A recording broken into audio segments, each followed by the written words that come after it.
Hey guys, and welcome back to the Nicola Collective podcast with your hosts Emilio and Olivia Nicola. And we're going to talk about marketing with integrity, selling without losing your soul. Now, I know that's a bit harsh to say, a bit hard of a word, but there's so many people that end up selling and giving it all for the wrong reasons. And we're not saying like, oh, you can sell your soul to the devil for all these things, but the way people operate their businesses is pretty similar, I guess you could say. You know? And how to actually, I feel like I do this every podcast. I'm like, but how to actually realistically sell, because I know like income claims have been like very like trending lately and just showing how much people make, how much like flexing things, flexing your cars, flexing your like bags, flexing your watches and stuff like that. And it's like, sure, all those things are cool, but at the same time it's kind of like putting out a false narrative of like, oh yeah, I make a crap ton of money. And like, like when you're starting, you need to focus on the offering and not as like what you could look like, you know, because I mean, sure, that could be a dream, that could be a goal, but that's not the end result, right? And a lot of the times it's misleading towards people. If you're just flexing everything that you have and stuff like that, which there's a time and a place for that. I don't think it's all wrong to like show off not to like show off, but to kind of like show your achievements and stuff like that. But when it comes to just putting it out there for the sake of like, oh, like this is what you're gonna get immediately if you buy my whatever. Like the point that we brought up, I think we brought it up almost every other episode, I want to say, about how people, you know, put how much they make selling an online course on there just so they can trick people into buying their course. And it's like you give them the receipts so that way they're like, oh yeah, I'm gonna be able to make $8,000 a day off of this course. And it's like, that's not always true. And like, I think it's an amazing thing if you're encouraging people like, hey, you can get started with this. Is it gonna be the same as mine? Maybe not, but you can get started. And this is how I came through. And I think showing success stories and how to build up is something a lot greater than just, hey, I just made $8,000 on this thing. But obviously that's not going to get people's attention. And like, I know a lot of people need proof of income in order to believe things and stuff. And they like to see the numbers in order to believe that they could do the same thing. And I know that's like a thing, but it's like we're talking about every day you're posting your how much you make, and like, you know, how like if you buy the course you'll make the exact same numbers and stuff like that. I like the ones where like those influencers post like their 12-month or their 6-month, and they're like, you know, I just started, so like my first 3 months said 0, you know, January, February, March, 0, 0, 0, and then it's like, oh, $200, and now it jumps up to 5,000 or something, and then it goes down to 3, you know. And like it seems more realistic and it's more trustworthy, at least in my eyes. But obviously it doesn't catch my attention if I see someone starting and they say, oh yeah, I made $0. What kind of like, you know, what authority do they have is kind of the mentality people have. So it's kind of a faked authority grab, I want to say. We were imposter syndrome, you know. I think we were also like in the beginning, like when we were first getting into like online business and starting an online business, we were kind of misled as well, like multiple times, to think like, oh yeah, it's gonna be easy to like make money online and stuff. And that's true. Like sometimes it can be easy, but it can also be like a lot of like, there's a lot of difficulties that could happen too as well. And it's like, it's really about the process and not giving up and continuing even when it feels like you're not gonna succeed. That really best and you don't succeed. That really matters. And so so we just kind of want to give some practical tips on how you can sell without basically selling your soul. That sounds so dramatic, but it's not even dramatic because a lot of Christians have a lot of tension when it comes to selling anything. They're like, I feel like I'm awful, like I'm a bad person for trying to sell someone something, like instead of giving it to them for free. And it's like, there are moments where you can do things for free and it'll pay you out later, you know, different strategies. But that's not everyone's market. No, You know, yeah. like if you were to go into a physical marketplace and you do a trade, it's like, how are you supposed to trade with nothing? You know, like that's not necessarily I think how it also goes. too, it's harder versus like the online world of selling and the physical world of selling, because in the physical world of selling, it's very much like you're in person, you're talking to people, you're getting to know them, they trust you because they can see you like physically.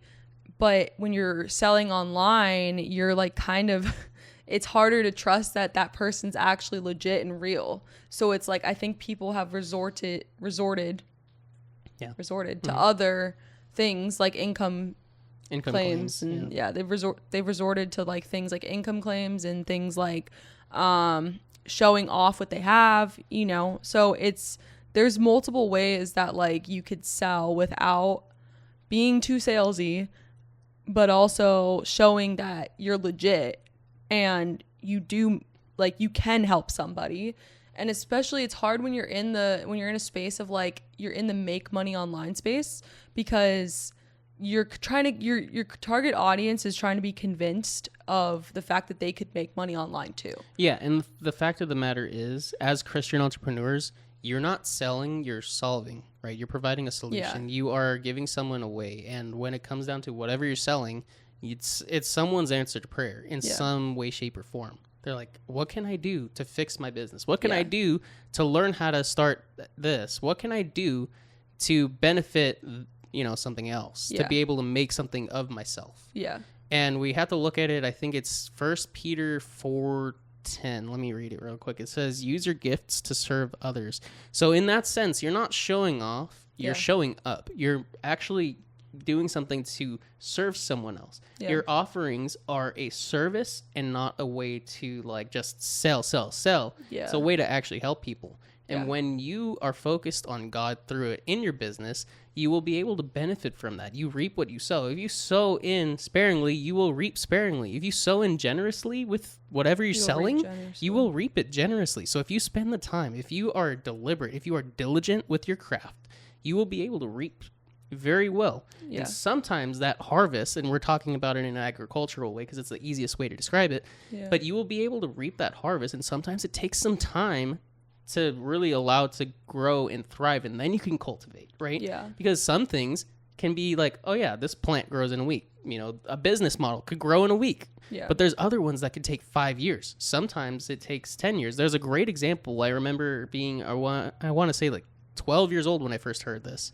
And the pastor was talking about a specific type of bamboo, right? So most bamboo just grows upright really fast, 10, 20 feet really quick within a couple of weeks. Now, this specific one only grows to about, you know, this high within a couple of years. I want to say like 10 years. But when it's planted in the right soil and given enough nutrition, it starts building its root system. And it's this huge, widespread root system, and it goes deep, it goes wide.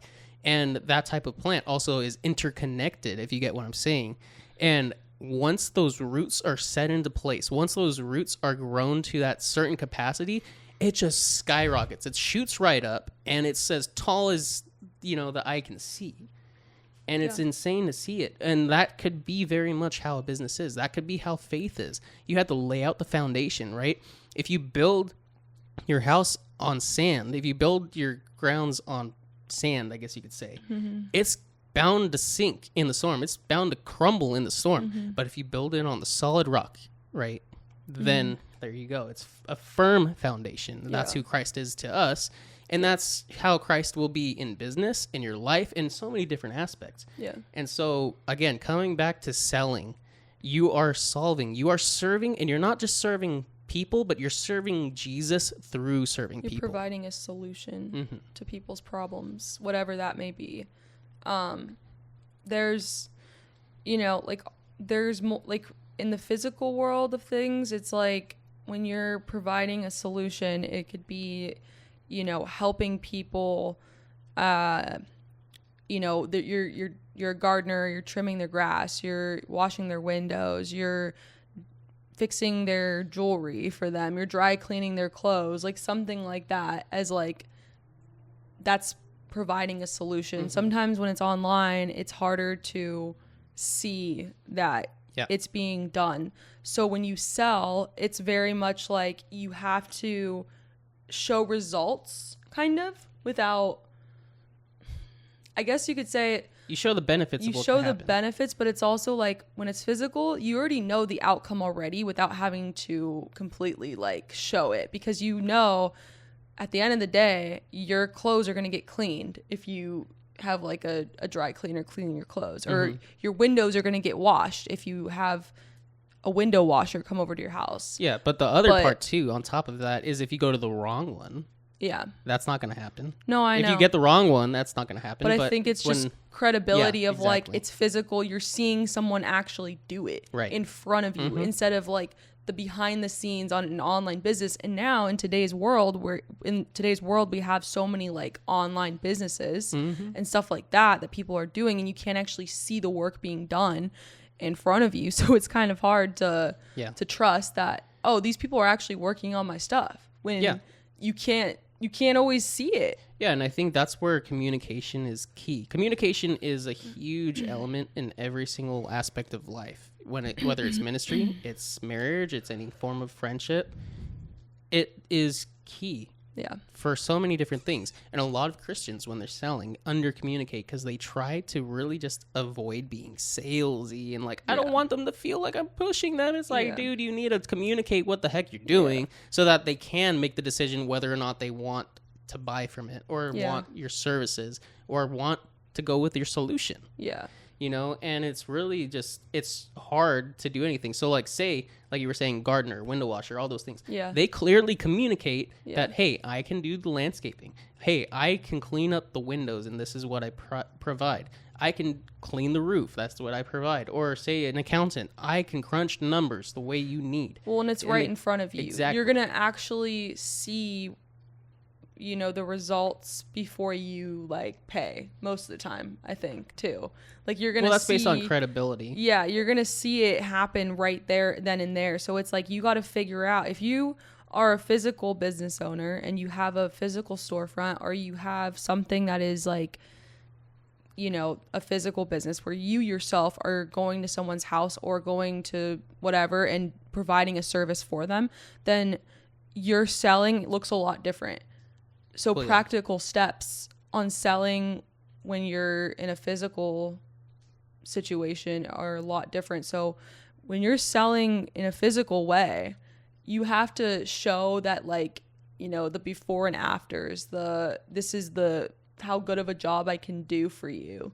But if you're selling like online, you're like, okay, You still take those same points. yeah, you do, but it's like at the same time you kind of have to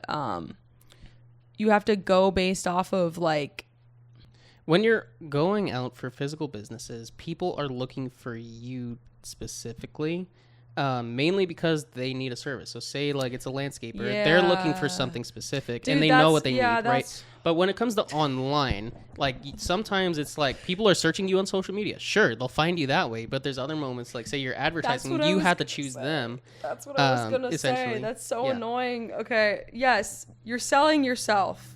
You're selling your services, not yourself. No, you're but you're selling selling it based off your yourself. branding. Yeah. Because it's personal branding, basically. Like if you're an online business, people come to you because they want you. Yeah. There's You're selling tons of yourself, but other not in a people- weird way. Yes.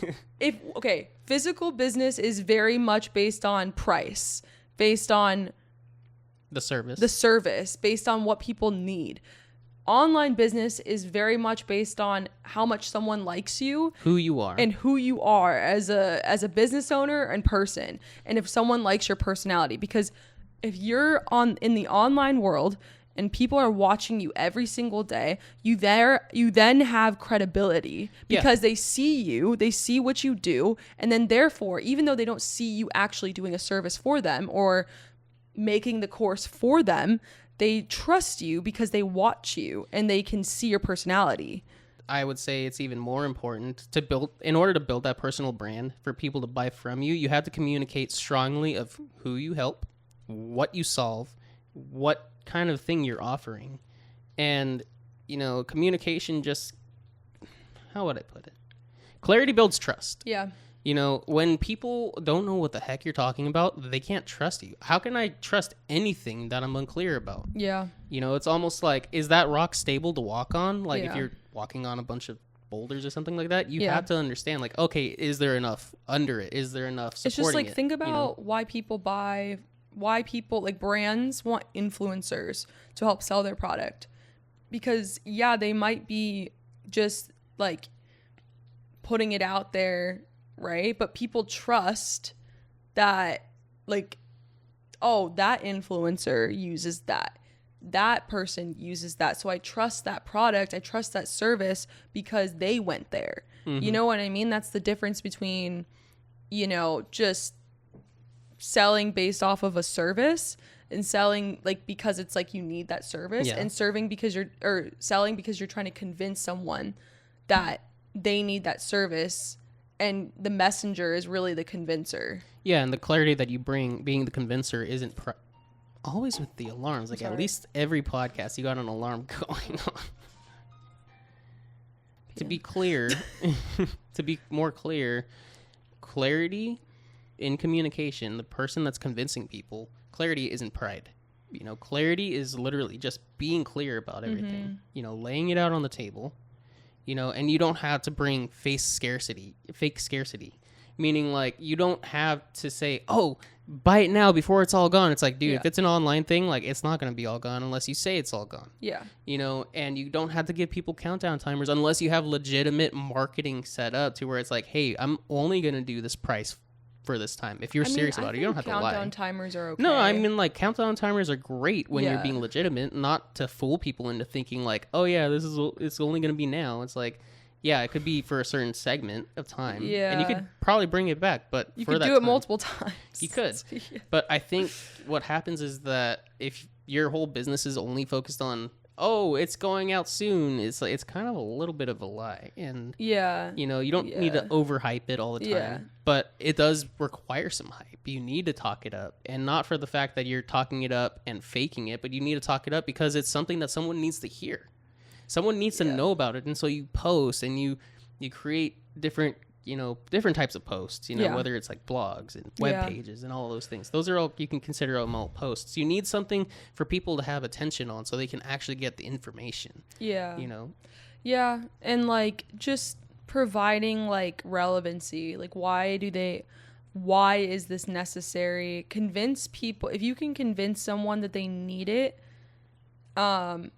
then you're basically doing your job, because that's everything. You convince, if you think about it, when you go to get fast food, you see all the signs at the top of the on top of the register, in front of the register, like, oh, like 2 for 1, this deal, blah, blah, blah. Yeah. You're convincing people, oh, hey, if you buy this, you know, you're going to get this deal. You're going to get this, you know, from that. And it's like, that probably wasn't the best example, but it's like why they need this. Oh, this will help solve this like X, Y, and Z. Like if you buy like this hair straightener, it'll take away all of your frizziness. Yeah, it'll free up all curls forever. Sure, until yeah. you recurl Like, your- you know what I mean? Convince people why they need it. And if they are willing to buy it, then you did your job. Obviously, do not fake it. Like, don't just use some crap product and then Temu. and then like convince people this, like, you need this. But it's like, take something, like be proud of the product that you are selling or service you are providing. Put yourself in and be so confident in that, and so assured of like, this is what I can do, this is what it's going to do for you, this is what, you know, it did for this person, and then you will sell them on it. And it doesn't have to be in a salesy way. It could just be like, take it or leave it. Yeah. Kind of like, you don't want it, you don't want it. Yeah. The next person will, but honestly, like, that's how you have to go about it. I think because online marketing, online business is such a fast-paced industry, people try to create courses left and right, and they don't give enough detail into their courses, so they're a waste of time half the time. And you're like, I just spent $30 on this waste of time course. Like, it doesn't make any sense to me. It gives me no real benefit. I knew all this information before. I don't know why I did it, and it's typically like a non-refundable issue. That's but true. What was the verse you just said? 1 Peter 4:10. Yeah, what was it? It was that if you use your talents, your gifts to provide good service. Yeah, so it's like even in scripture it talks about using your talents to provide services to people. I think we forget too that most people in biblical times were entrepreneurs.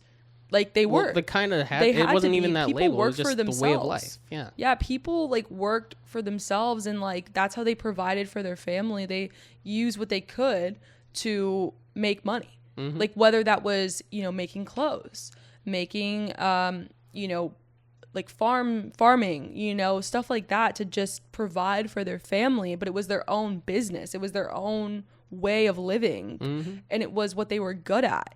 And so now it looks a lot different in terms of like what you can do, because obviously, even 30 years ago, we did not have the same abilities that we do now today of what you can do in terms of online business and starting that and make money online. Mm-hmm. But it's still the same concept of like, okay, yeah, you can make money online or you could make money in general using your talents and in your time, whatever it is. And that's what I think is like we have to remember. It's like it's really like not about what you sell, it's how you sell it. And it's the quality of it too. Yeah, but it's like it's really like if your marketing is on point, everything else like will work out, because then you're like, whether or not it's like your product should be good for sure, but if your marketing is good, you're convincing people that this is what they need. So they're therefore going to be happy with what they get. You know what I mean? Yeah, your brand should reflect your beliefs. Yeah. And like in our aspect, like it should reflect Christ in your business. Yeah. But in the sense too of your belief, meaning like this product does work. Yeah. And it's best to sell a product or to create, like if you're doing online courses and stuff, it's best to do